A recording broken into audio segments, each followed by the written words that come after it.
Okay, good morning, everybody. It's so wonderful to see everyone.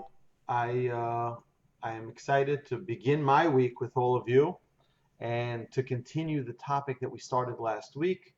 We'll see how far we'll be able to go in my notes and hopefully take it from there. If we need another class, I hope you'll forgive me. We'll do another class on judging favorably. So let's start with the story, and then we can talk about the details of judging favorably. So I'm going to share with you a story that I recently read from a lecturer in Jerusalem, and she used to be a Hindu student, and she went to India for her college years. And before she left to college, she her friends told her, just don't forget that you're American, they're Indian, and don't try to make them American. Okay? Don't try to change them, and don't try to, don't buy them things, and don't just leave them the way they are. They have their culture, you have your culture, and just understand those differences. Okay. So her school had they stayed in some sort of hotel for women, and they had servants who would serve them and take care of them, bring them their food and bring them their whatever they wash their clothes, etc., etc. Which when they paid, that was part of the service of the. Okay, so this young girl who was serving her, she realized that one day she walked into her room and the servant was limping. So she asked her, "Why are you limping?" So she showed her, like all Indians in that province, in that area, were walking barefoot. She was walking barefoot and had this huge gash in her foot, on the bottom of her foot.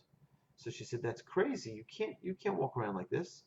She took her to a doctor immediately, and the doctor says if she doesn't get a pair of shoes, if she's going to continue walking like this, she'll be infected. It'll be infected very, very severely, and she's never going to be able to walk again. So what does she do? She put her American cap on, and she quickly goes to the store and buys her a pair of shoes. Exactly what she was told not to do. So she goes and buys her a pair of shoes. And then she tells her, this, whatever it was, she didn't have a lot of money. I mean, she was a student. She has a little stipend. She used her stipend to buy her these shoes. So she says to her, "Listen, you have to wear these shoes every day. Okay, do you hear me? Every day you have to wear these shoes." Okay. This young girl didn't talk a lot. She worked hard, didn't talk a lot. Okay. The next day she comes to the room and she's not wearing the shoes. She says, "What's the matter? I thought I said that you should wear these every day." So she picks up her feet and she shows her that she has these huge blisters. And she realized, one second, if she doesn't have shoes, she certainly doesn't have socks.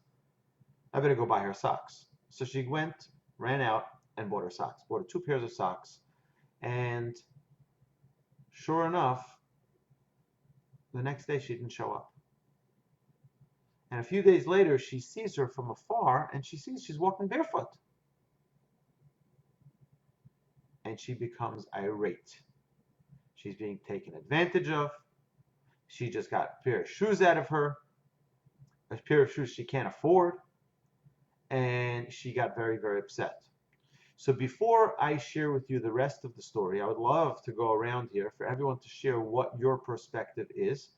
Having last week spoken about finding favor in other people, okay, meaning if judging people favorably, what is your analysis to this story? So we'll start with left to right, and Linda, please go ahead. You can unmute yourself as we go along. Well, perhaps in her culture, people maybe in her status group are supposed to walk barefoot, and she'd be like an outcast if she wore shoes and socks, because that's not what people in her socioeconomic culture did. Okay, that's a very good answer. But how would you feel if you took her to that store, she picked out the shoes she wanted, now sort of gave you that nod. Yes, I'm going to wear these all the time. I'm never going to walk around barefoot again because I don't want to get those cuts on my feet. I don't want to be, I don't want to be having my feet removed, because they're all infected. What are you going to do now? Right? How are you going to feel? I went out of my way. I bought them this, and now they're not even wearing it. I'll give you even a better example. Your grandchildren. I'm sure you love to buy special clothes for your grandchildren, right? And they come to your house to visit grandma, and they're not wearing the clothes that you buy them. And you never, ever, ever, ever see them wearing the clothes you buy them. How would you feel? I would feel hurt. Right? And that's the way she felt, right? Unless we practice judging favorably and figuring out a better story than the one that's in our mind. Okay, and that's the training we're going to try to do. Okay, Ronnie, what's your solution to the story? I need clarification. The first time Sure. you told the story, you said that the student went to the store and bought the shoes and the socks. The second No, she took her with her. She took her with her. You didn't. Okay, that changes the story appreciably. Okay. Okay. All right. Then I would think that the young girl went home, showed her family what she had, and the family said, "Why are you trying to be better than all of us?" She shows them the gashes under her feet. No. Well, they said that's just, they will heal. Okay. I don't know. I mean, nope. She accepted it, which leads me to believe that she was going to be willing to wear it. So someone outside, another influence, has convinced her not to wear the shoes and socks. Okay. Marsha. Oh, you're muted. You got to unmute yourself. I was thinking that there was someone in her family who might be in worse situation that she felt compelled to give them to her. Oh, okay. Very good. Okay, that's very positive judgment. I like that. Yeah. Very positive judgment. I mean, they're all very poor. Many of them are very poor in India, and she might have felt like she could help someone else with that. And okay, very good. Altruistic. That was good. Beautiful. Lily? Yeah. She either gave them to someone else or she sold them so they'd have food, so they'd have money to buy food. Okay, excellent. Love it. Jay, what do you say? You're muted. Aliza, you're next, so you can unmute already.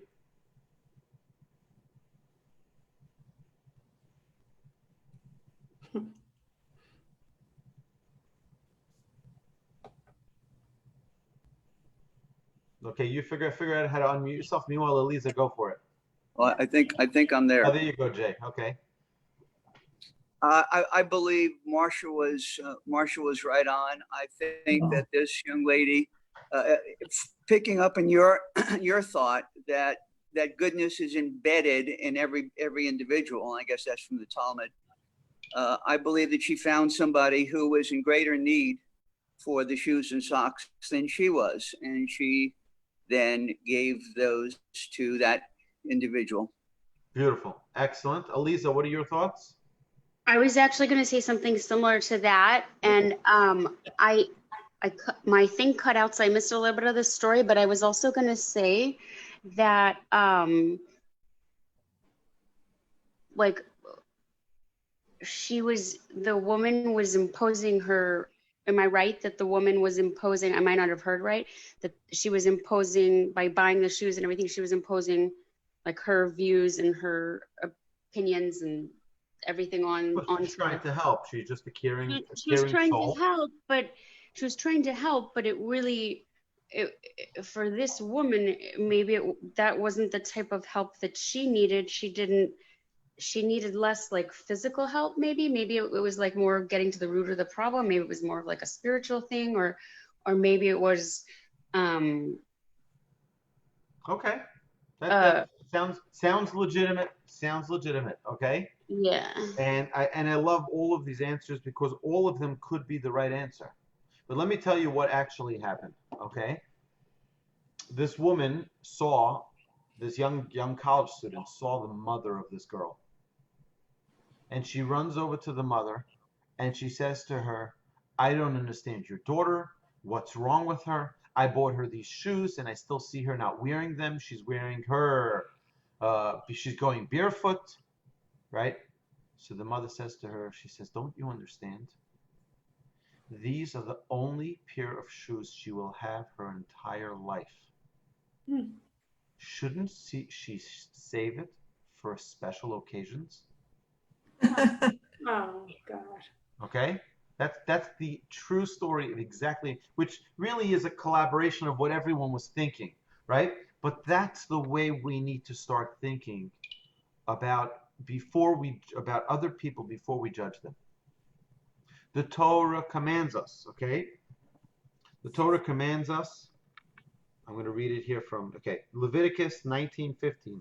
Judge your fellow man justly, okay? And the commentators explain this to mean judge your fellow man favorably and interpret his actions and words only to the good. Only to the good. That means we have to look at humanity as being positive people. People who want to do good. People who do, I mean, is there anybody here, okay? If you came over and you said, I need to borrow some money so that I can feed my family, okay? And then the next day I ask your child, God forbid, if any of us had, right? Someone came over and said they needed, right, to feed their family. And we give them money, and then we see them the next day. We see their children. They say, I haven't eaten in a week, right? You wonder, like, what's going on? Are they gambling the money away? Like, what are they doing? What's happening, right? So we have to understand that nobody wants to starve themselves or their family, right? Are there people that aren't well? There are some people. And it's sometimes why we listen to these stories to justify our negative way of thinking, right? So you see, there are thieves out there. There are crooks. There are people who are gambling addicts, and they're stealing away from their kids' piggy bank, right? Are there such stories? Of course there are. But the Torah says, judge every person favorably. Okay? There's actually two Mishnahs that contradict each other. The first says, judge every person favorably. The second says, don't judge your fellow till you're standing in their place. So which is it? Should I not judge them till I'm standing in their place? And when I am judging them, I should judge them favorably, or should I just not judge them? Right? Which one? So our sages tell us that it's inevitable that we are judges. We mentioned this last week. It's inevitable that we are all judges. There's no such thing as a person who lives in a no judgment world. We're all judging every day. And just to give you an idea about this, right? We judge every day what's right and wrong for us. We're judges, right? We make that judgment whether or not we should get out of bed or hit the snooze button. That's a judgment we make, right? Am I going to be happy or am I going to be sad? It's a judgment. When we see other people, we're making a judgment. Should I be friendly? Should I be kind? Should I be gracious? Or should I be obnoxious? That's our judgment that we make, right? So inevitably we're making judgments. Torah says be positive in your judgments, right? When you talk positively, you'll be positive. When you act positively, you'll be positive. When you think positively, you'll be positive. And when you judge others positively, you'll see positive in other people. Okay, it really is such a fundamental perspective in Judaism. Okay, it's such a fundamental perspective in Judaism. Marcia, it looks like you have a question. No, I agree with you. I believe you have to understand why they're doing something. Right, and try to come up with a reasoning. So just a few examples here. Instead of faulting a friend for not calling you back when she said she would, right? You could think maybe she tried to call me back, but I was on the other line. Or maybe she received an important phone call just as they were dialing my number, right? Instead of faulting your spouse for being late again, right, which my wife could do to me, right? Because we've already established that I'm punctually challenged, right?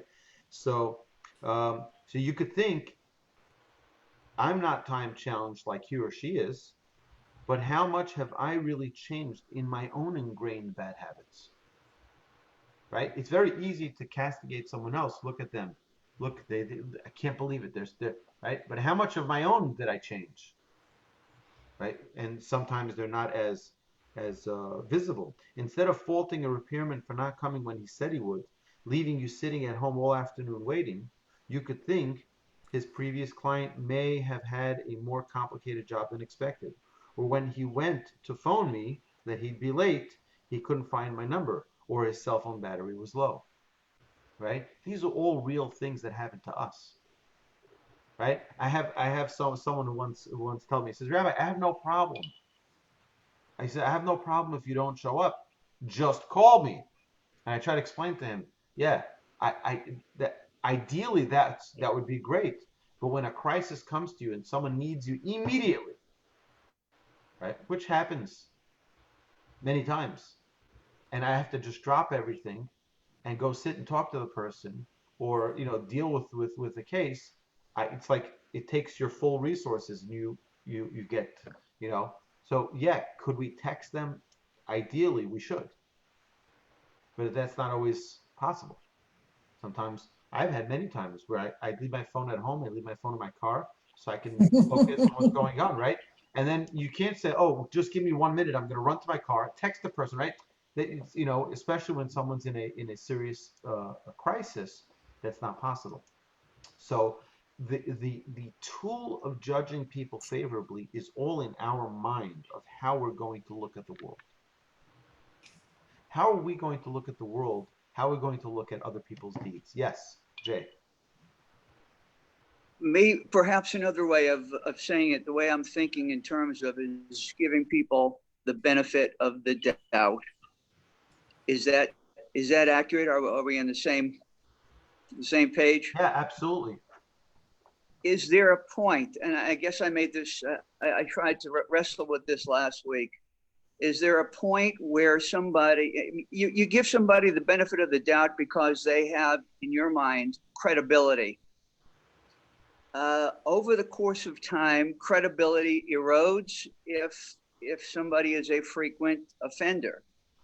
And I'm wondering if the Talmud or the Torah essentially says there comes a point, however, when giving the benefit of the doubt no longer makes sense. Okay, so it's a very, very important question. So let me explain it like this, okay? Imagine the following, okay? Imagine your mother. Mother's a good woman, a righteous woman. She raised you. She took care of you. She fed you. She taught you how to use a spoon, right, Ronnie? Right? She taught you everything you know, okay? And she does something that is hurtful to you, okay? But you know your mother, and you know your mother doesn't hurt people. She's so calm, she's so gentle, she's so pleasant to other people, right? That's not who she is. So you'll overlook it, right? Why will you overlook it? Because I know that this is not the way she is. She is not a difficult person in the sense that she does, right? Perhaps, okay, I don't know. I haven't had the privilege of meeting your mom yet. I look forward to meeting her.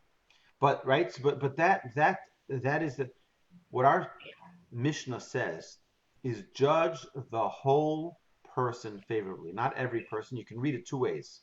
It can either be judge every person or judge the whole person favorably, meaning you have to see the full picture of who the person is. For example, someone who's always meticulous and careful with every single penny, and you see them being not so careful. You know that they're always very, very careful on every single penny. They're meticulous. And suddenly you see them being not so careful. What is that telling you? There's some sort of change in it's either a change or I'm seeing something wrong. Some outside influence, perhaps. Yeah. It could be it's an outside influence, but Or I know the person. It's my husband, situate, it's my wife, I know that they don't do things like this. They don't. a situation that demanded for them to change their behavior. You know, their son's car broke down, so they send him money to fix the car. Okay. Just a circumstance. And then the son doesn't fix his car. I'd be very upset. I had a guy actually call me up. This is an individual who did very, very well in business, and he would support his mother. He would support his mother very, very generously. He would send her money every month. He'd pay her rent. He'd pay for the dog walker, and he'd pay for her medical bills and pay for this, pay for that. And then she said to him, I need to get my teeth done.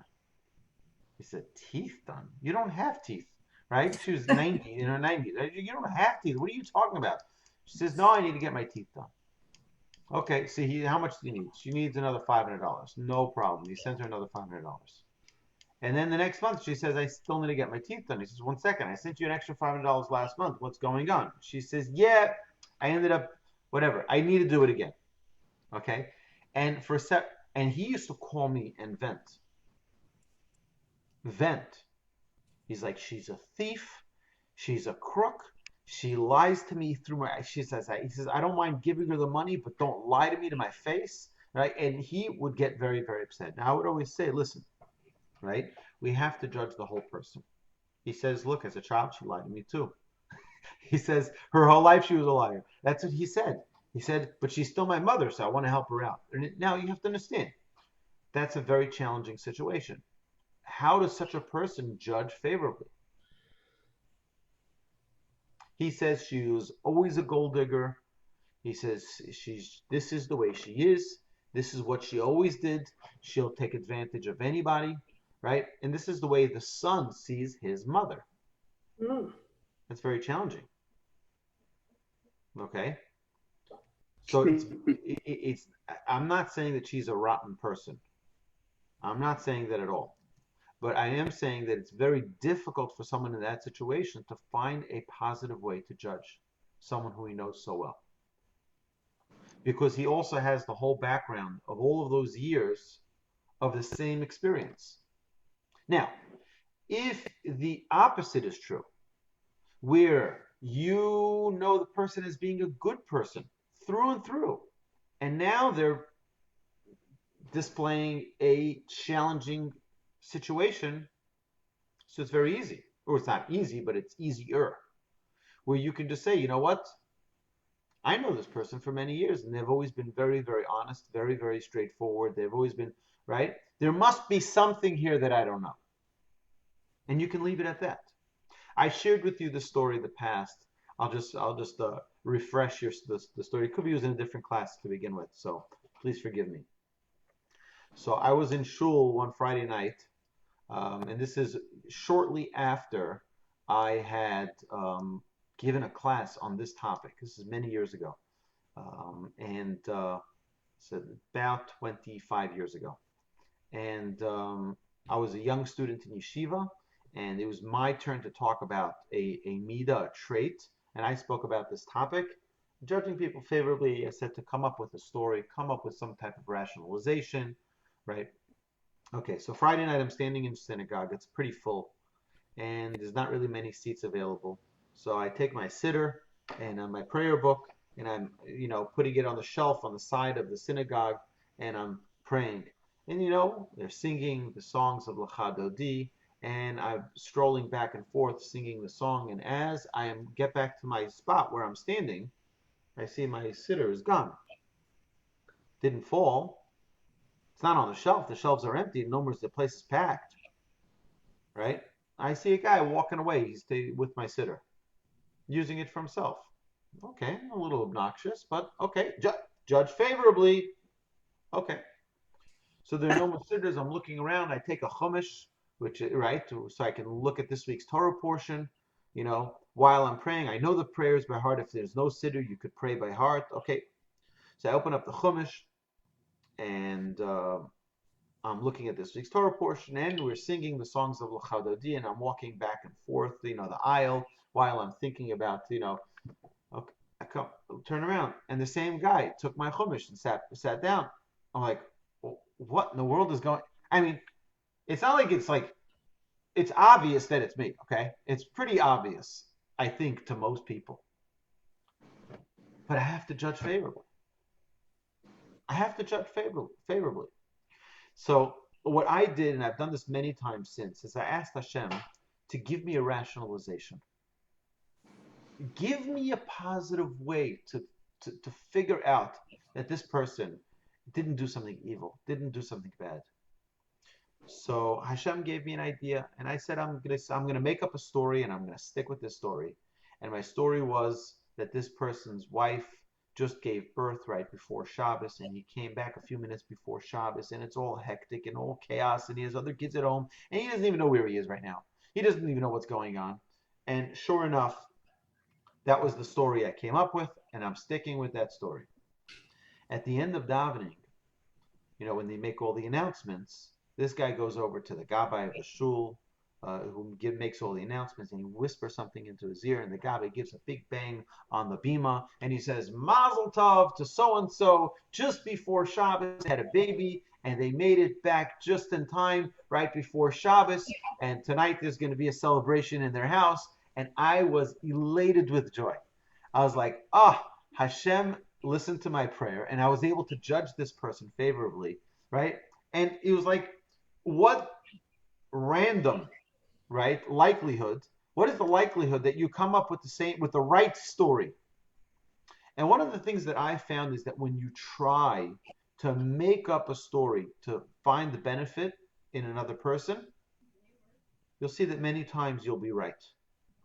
Just go crazy. Figure out something positive about the person. Try to twist the story as senseless as it may seem. Make up a story, and you'll see that more times than not, you are right. And think it could be crazy story. And ask the people, follow up after. And you don't have to accuse them. You just say, listen, I'm working on a trait of judging every person favorably. You told me you were going to call me at 9. You didn't call me. I think you're a great person. I know you're always responsive. Why did you call me?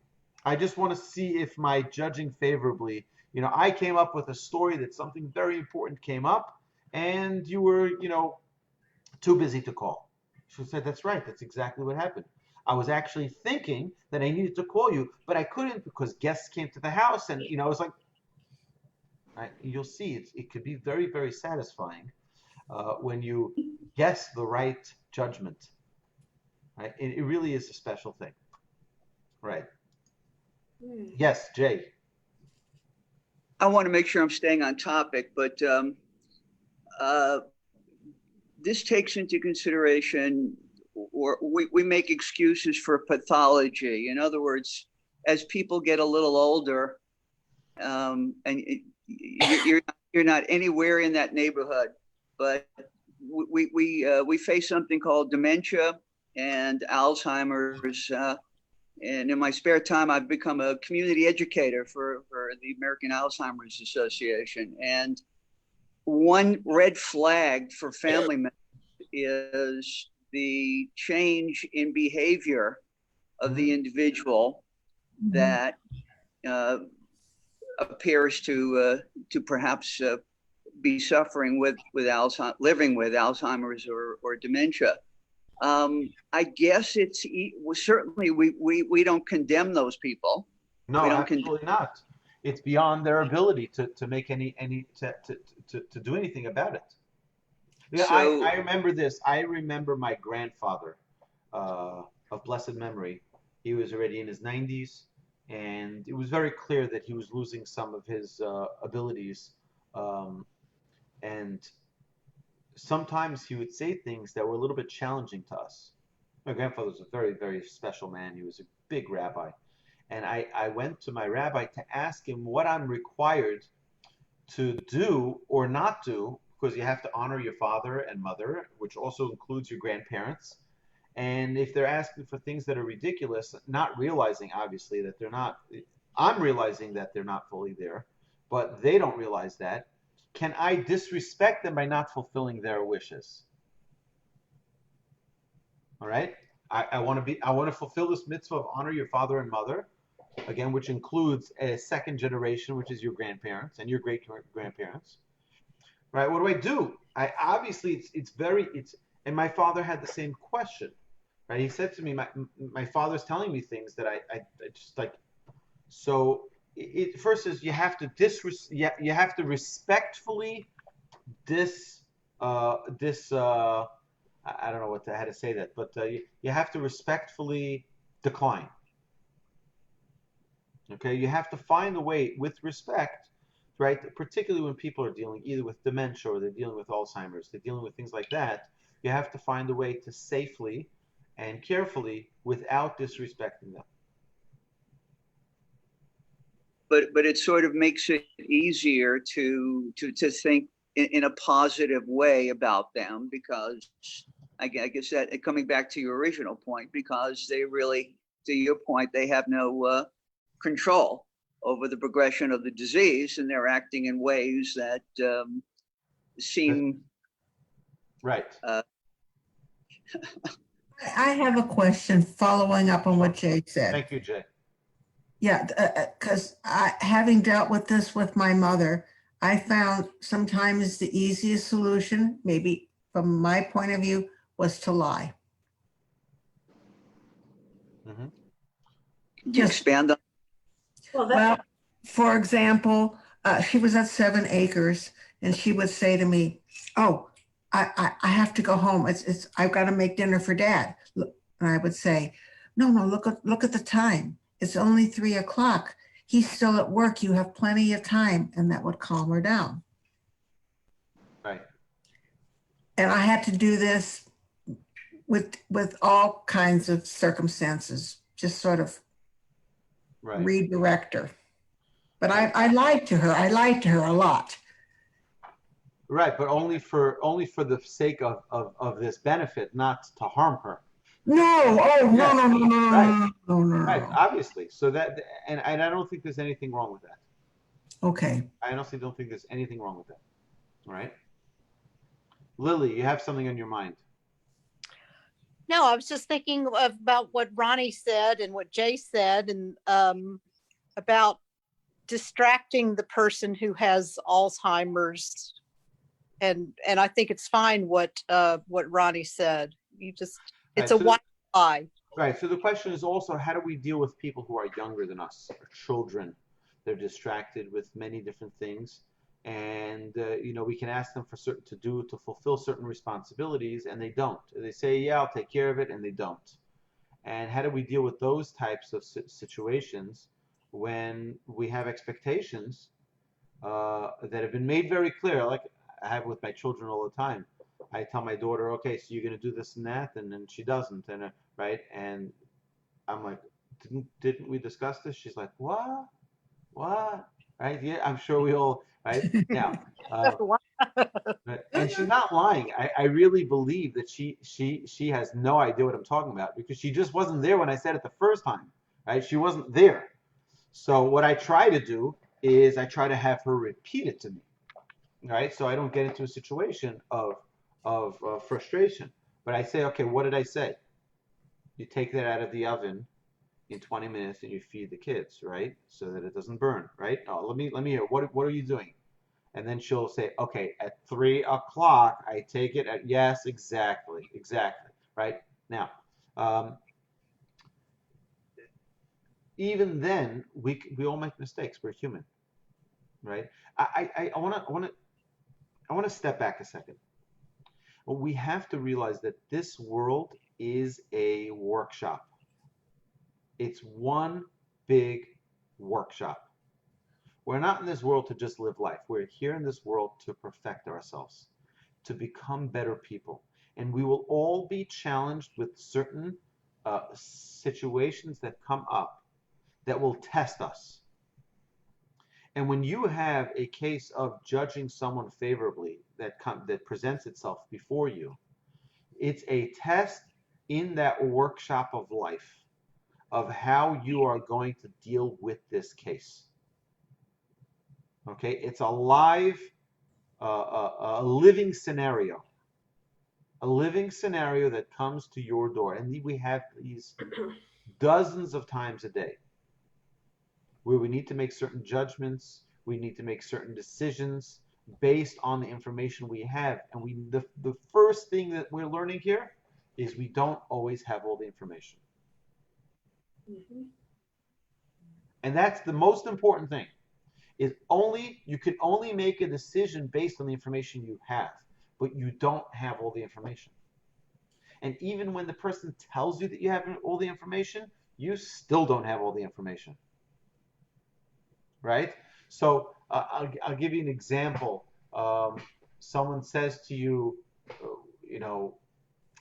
this happens many times when people are trying to make a surprise birthday party for someone, right?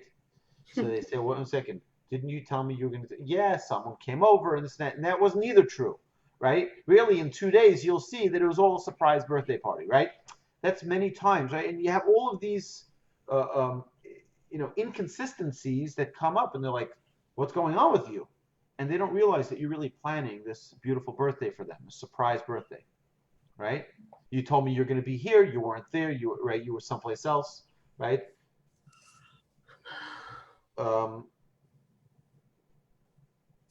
There was a story I read recently of a young man who wanted to propose to this young lady, right, who he was dating, and he says, he's making this whole plan, and he called her best friend over to the house to help with surprising doing the whole proposal and everything, and he texts the girl he's dating. He says to her, where are you? And she says, I'm with my friend shopping. The friend was with him right there in front of him. Oh. Right? Oh. So what are you talking about? Meanwhile, she just was surprising him. He wasn't aware of that. Okay, so right, and later on, he confronts. He's like, okay, I'm calling off this proposal, right? Because she's lying to me. Clearly, she's lying to me, right? And then when she came, he's like, where were you? She's like, I was with my friend. What are you talking about? Your friend was here, right? And it was an eye-opening situation where sometimes we don't realize that the other person is trying to do something special for us, and we can fall into that trap of judging them negatively. So, judging others favorably does not preclude self-protective actions and positive steps to redress wrongs. Right? Judging others favorably doesn't mean to leave your $300 iPod on your desk when you go to the restroom, right? It means that if you don't find your iPod where you're sure you left it, check every drawer and pocket before you start suspecting your fellow workers. Often we are sure and wrong, right? How many times does that happen to us? We end up and we start thinking already, uh-oh, someone stole it, right? And then we look in our bag and we find it there. Why is the first thing to judge? I can't believe it. They're so dishonest. They just walked over to my desk and took my phone, right? And meanwhile, we didn't realize we already put it in our bag. Right? So again, it's retraining the way we judge, retraining the way we think. So, so there are many. There's actually a fabulous book. It's called The Other Side of the Story. It's a green book. I have it back in Houston. I couldn't find it here by my in-laws, but it's a great book on stories and strategies of how to judge people favorably. Okay, so there are a couple of, I would say, 3 good tools that we need to use to not judge people in a negative way. The first is to stop applying a double standard, Many of us judge others severely while we have a host of excuses for our own reprehensible behavior. For example, we grumble about other drivers who double park their cars and thus block a whole lane, right? But when we do it, it's okay because my son is just jumping into the car for 1 minute, right? He's just going to go pick up a dry cleaners. He's just going to go do something else. And for me, it's okay. It's just a second. Like, relax, take it easy. But someone else, we're like, this is so, you're so inconsiderate of other people, right? So don't allow double standard, right? If it happened to you, you'd say, yeah, it's just a second, just relax, right? So relax for other people. Don't judge your friend until you reach their place. Like we said previously, this is the Jewish version, right? Dating back 1800 years of don't judge your friend until you've walked a mile, right? In their shoes, right? This means that even when another person has done something culpable, consider the possibility that you would have done likewise if you would have been in the same situation. Your employee or coworker quits and takes a better paying job, showing no loyalty to the company that gave him his start. This happens so many times. I've heard so many stories of this, okay? Before you say, I wouldn't do that, think, but would I do that if I had his mortgage, his debts, and his size family? Right? I have heard from people who said to me, I don't know what to do. If someone you know, someone who's close with your organization, this is what they've done to us, and I don't know, and they tell me the story of how they quit their job to take another job. They're so disloyal. They left us in shambles. I can't believe they'd do such a thing to us. And then I would ask them a little bit about how they got their job. And they said, oh, I was in a different company, and it was this and that, and I left for this job because it was a better. You did the same thing. You did the exact same thing, right? But it's uncomfortable when you're on the receiving end of it. Did they owe you anything? Did they have any contract that they broke? No. But it's not menschlich. It's not the right thing to do. It's not the. Well, they have responsibilities. They have things they need to, right? So that's we have to consider whether or not, if this happened to us, would we do the same exact thing? And many times the answer would be yes. Okay? So it's similar to the first one, but again, let's see ourselves. Okay. And the last is admit that you don't know the whole story. That's such an important piece here. I don't know that. Even when you see the whole story, you're only seeing part of it. Because you're only seeing what your eyes allow you to see. Okay? No court would render a judgment based on insufficient evidence. But we do it all the time. We see someone do something reprehensible, and we immediately decide, guilty. What do we know about the background of the situation or the person's circumstances or challenges? Conjuring up the humility to admit, I don't know, can save us from judgments that are severe and wrong. Right? This is a very, very, very important thing, is that we are very confident with our own perspective. Right? I know, because I was there. Right, but how much information are we missing from that exact story? Right? Last week we gave that example with the wedding hall, right? Where the family, right? And we were all confident that we knew this guy is wrong. He's a thief, he's a crook, and little did we know there was a whole nother part of the story. And all of us could have contributed to that campaign. All of us could have been attending that wedding, and all of us could have been dead wrong on our judgment. Unless we're willing to admit, you know what? I don't know the whole story. And if I'm willing to accept that I don't know the whole story, it'll be much easier for me to not judge people in a negative way. Right? There are thousands and thousands of stories that occur every day where people are being judged, right? And could have been judged positively. They're being judged negatively because we don't know the story. And we walk around with these feelings about them. I can't believe they didn't invite me to their. I had a guy yesterday tell me, I was visiting, social distancing, of course, with a friend here who lives near my in-laws in Passaic, New Jersey, and he was telling me about someone who didn't get invited to their daughter's wedding. He didn't get invited. I said, they were very insulted, very hurt. I thought we were closer than that. I thought, why wouldn't you invite me to your daughter's wedding? He says, I invited you to the wedding. Right? 3 months later, they got the invitation. Right? Someone said, right? My sister-in-law was telling me, right, that her son's bar mitzvah, one of her friends told her she was visiting with another friend, and they said, why don't we go to the bar mitzvah? Shabbos morning, why don't we go to the bar mitzvah? She says, I'm uncomfortable, even though I know her very well, but she didn't invite me. She didn't invite me to the bar mitzvah. Right? So just come anyway. No, she didn't invite me, I'm not going. She says, I did invite her. I did invite her. I absolutely did. She checked her. And by the way, I had this with my son's bar mitzvah. I got many people's envelopes back. And what I did was I took a picture of the envelope. Even if I got it back after the bar mitzvah, right, I would send them a text. I said, I want you to know I got your invitation back. You were invited. I wish you would have joined me, right, joined our family, right? I'm so sorry that you didn't get it on time for the bar mitzvah, right? These things happen. The U.S. Postal Service is not exactly the most efficient agency in the world, right? So sometimes your envelope will get lost and they can get it years later sometimes, right?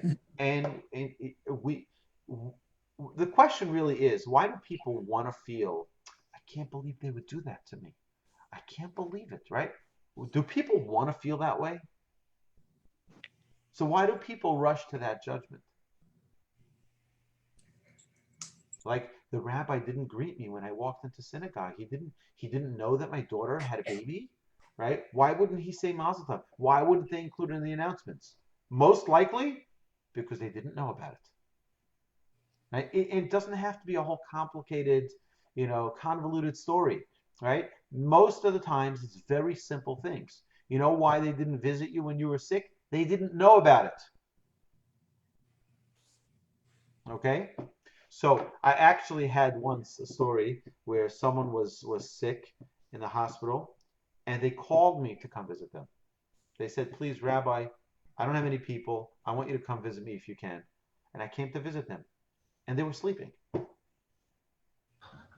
I came, I asked the nurse, when are they going to be up? They said, I don't know. She's dozing in and out. I don't, Okay. I came, I was there. I didn't think twice about leaving my business card there, informing them that I was there. I told the nurse to just let them know that Rabbi Wolbe came. Right? A little while goes by, I don't hear from them, and I call them in the hospital, and they're like, yeah, hello. And they're very disappointed. You can hear it in their voice, they've been built up. It's been built up. I'm like, what's going on? I said, you sound like you're upset. Well, I asked you to come visit me. You never visit me. I said, well, guess what? I did. I actually even told your nurse, I remembered the name. I said, I told your nurse to tell you when you woke up that I was there. Well, she never said anything. I said, I'm so sorry. I'm going to try to come back again. I came back again and they were sleeping again. So this time I left my business card there on the table. On their table, I said, putting a business card here so they know I was here, right? And, they called me after and they said, okay, I'm sorry that I missed you when you were here, right? But sometimes people rush to judgment. And I don't understand why people want to feel. I think it's because we're very comfortable with how we see things. And when the circumstances aren't exactly the way we think them, sometimes we don't want to let go of how we saw it. Maybe it's an oversimplification of the psychology here. But Lily, you had a question. I was going to say that maybe some people just from past experiences just have a chip on their shoulder. So they tend to view things in a negative light more often than in a positive light. And what we want to do is we want to become people of positivity. We want to become people who are seeing the world in a beautiful light, who see every circumstance as a circumstance of goodness, not of challenge, not of negativity, right? And we want to be like that. And so this is a great tool our sages give us of positive thinking, okay? When you start thinking that people are good and people want to do good and people don't want to, right? Then it gives you a happiness and a joy in how you live your life every day. Mhm. All right. Any other questions?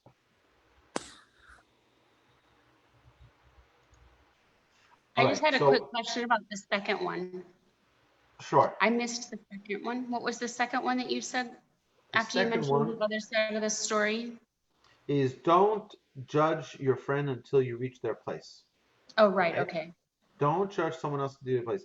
Many times, right? We judge someone, right? I can't believe, right? I'll give you an example. You finish college, you go through college with all of your friends, you become very close with all of your associates, all the people, and then you have one who just gets a great job, and they neglect their friendships and neglect, right? And then you're like, I can't believe they would do such a thing. We were how do you call it? In college they have these groups, right? The We were sorority or fraternity. Yeah, we were like a fraternity. I can't believe we were so close, and they just, right? Or we don't know the circumstances. We don't know if we would have done the same thing had we gotten the offer they got to move out to Australia, right? We don't know what their circumstances with their family is, with their life, with their spouse, with their whatever it is. So we make judgments based on minimal information. And that's what our sages are encouraging us not to do. The Torah is telling us to judge your fellow man positively. Right? Yes, Jay. You were talking about people that were hurt parties, that they thought something should have taken place, and what you said about your mother. and they're under the impression that it didn't take place, and they become quote unquote hurt parties. That's an interesting little sliver of psychology. I think on some level, being a hurt party is empowering, and because now you owe me. there's something about, yes, it's empowering on some level, and that's why people feel comfortable gravitating there. But it's just, you were talking about people feeling slighted, and then maybe I'm going to stop talking to you, and if I initiate the stopping of talking to you, I'm in a powerful, I'm in a control situation, right? I just wanted to throw in those. I love that. I love that. Absolutely. I think we can all potentially be guilty of that. David, what's on your mind? You got to unmute yourself. Nothing. Nothing. I'm enjoying listening to you guys. I have one question though. Sure. Okay? Well, it's just a broad question. What kind of business card would a rabbi have? Now you have a business. You have your own torch, but what if you're a congregational rabbi? Do you actually have business cards? Yeah. What does it say? It says Not Rabbi yours. Aryeh Wolbe, director, torch. Yeah, yours is torch. I understand. What do you say if you're like Rabbi Moskowitz? What would his business card He should say? have a Meyerland Minion. He works for Meyerland Minion. There's no reason he shouldn't have a card. And Rabbi Steve Morgan and Rabbi David Rosen and every rabbi should have. Absolutely. They represent an entity. Okay, then I'll change my business card to Rabbi Marvin. Ascentium Capital. No, I'll change Rabbi Marvin. All right. Okay, everybody. Have an amazing week. Go see the world positively. Thank you, Rabbi. Can I just say something? Sure, please. In a way, I see this also tying into speaking with Shan Hara. Hey, sir, what do you see? Because when you're judging somebody without knowing all the facts, you're probably talking to other people and you're Right. influencing Right. them also. And you can really damage a person's reputation that way. That's right. That is Mhm. exactly true. Right? Excellent. Thank you. When do you Thank you. come That's back and correct. text? Any day. I mean, as soon as things calm down, everyone's telling me, no, stay in New York, New Jersey. But over here, everybody I meet, they're like, oh, we had it already. Antibodies, no problem, no worries. Like everybody. Good. We have I'm some like, weather. I don't have antibodies and I haven't gotten it, and I don't want to. So. No. We have some weather here too. Oh, just a how is the little. rain there? Okay, one second. To our friends on Facebook, thank you so much for joining us. Please like and share these videos. And shalom from New Jersey.